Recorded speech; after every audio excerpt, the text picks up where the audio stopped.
the possibility to use also the single entry point for domestic advisor groups and to make complaints on specific question of implementation. And one complaint which was put to the single entry point was the violation of some elements of the agreement from Colombia and Peru.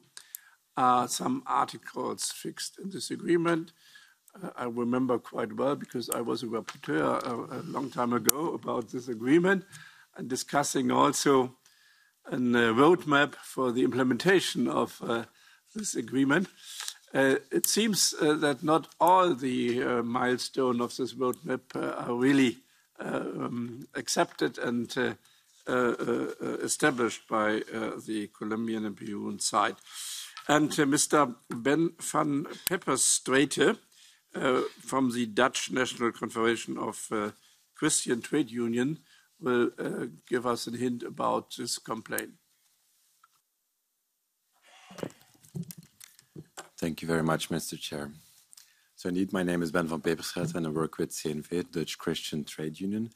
I'll, for the purpose of my intervention, talk a bit about the complaint itself so that we have a gist about what we're talking about, but then I'll also talk about specifically the procedure within the single entry point, because there, being the first complaint, we also paved the way a bit, both from our side as well as from the Commission side, so it's maybe also useful to already get some of the insights of what's happening there.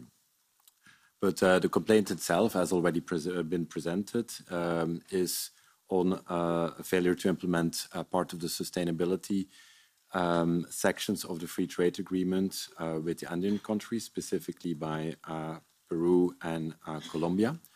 And both complaints rely on facts happening in the mining sector. So both pertain to mines owned by the Swiss company Glencore.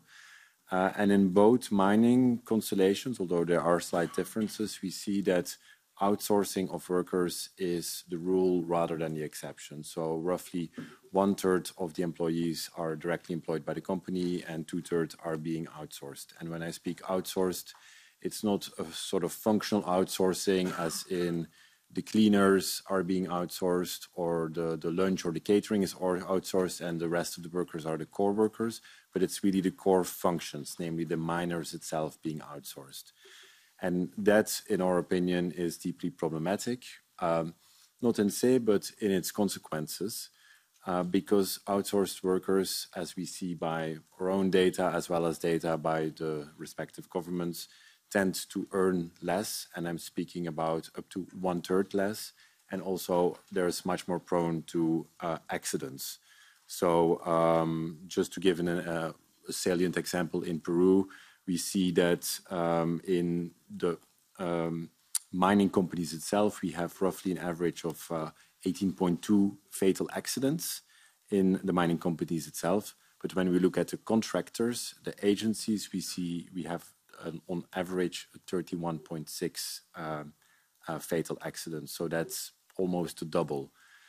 So I think that demonstrates where the outsourcing becomes a problem. It becomes a problem on working conditions such as payment and health and safety, but of course also when it comes to core rights such as freedom of association and collective bargaining. Of course, this is what's happening in the sphere of the company. So what is then our complaint about?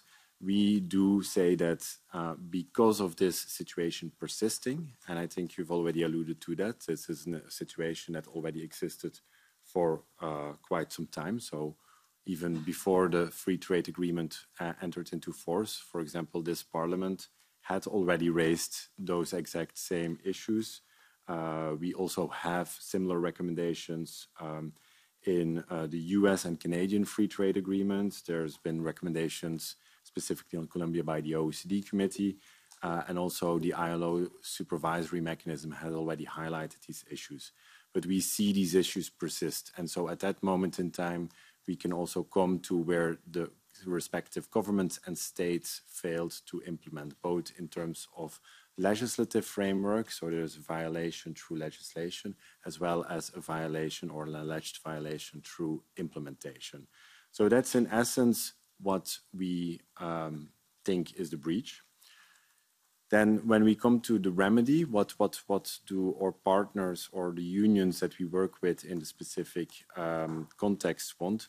We indeed want to go the same route as already been proposed by the Parliament, by the OECD, by the US, and that's namely to work to engage with the governments in question and to land this through engagement. So that's why we ourselves also propose the instrument of a roadmap to visualize that a roadmap can function if it is, of course, specific, time-bound, monitored, etc., etc.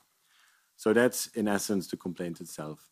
And now looking at the procedure itself, well, before filing the complaint, we, of course, had the opportunity of generous pre-complaint support of the Commission. So that's really to the credit of the services of DJ Trade. Once we filed the complaint was also around the time that the guidelines itself got a bit updated and provided a little bit more procedural clarity on how the complaint would be handled, including that within roughly 6 months, there would be a preliminary assessment of the complaint. We are now at that point. We are past the 6 months, and also the Commission has given us a preliminary assessment. And I think we're now at the moment that both the procedural guidelines, operational guidelines under the single entry point are a bit exhausted. We are at the end on what they prescribe, because now it's a bit terra incognita where the Commission will go, where we will go, where the complaint will go, and where the dialogue with the partner countries is going itself. So on the actual results, it's quite difficult to say where we are going to land.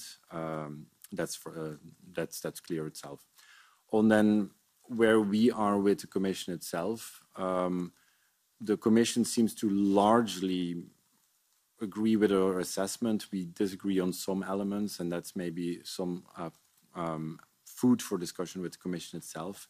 We're currently not necessarily saying that out loud, because the Commission is preparing also a transparent fact sheet on where the complaint itself is going, and we do want to give the benefit of doubt on the engagement approach that the Commission is currently taking. So the Commission is probably going to also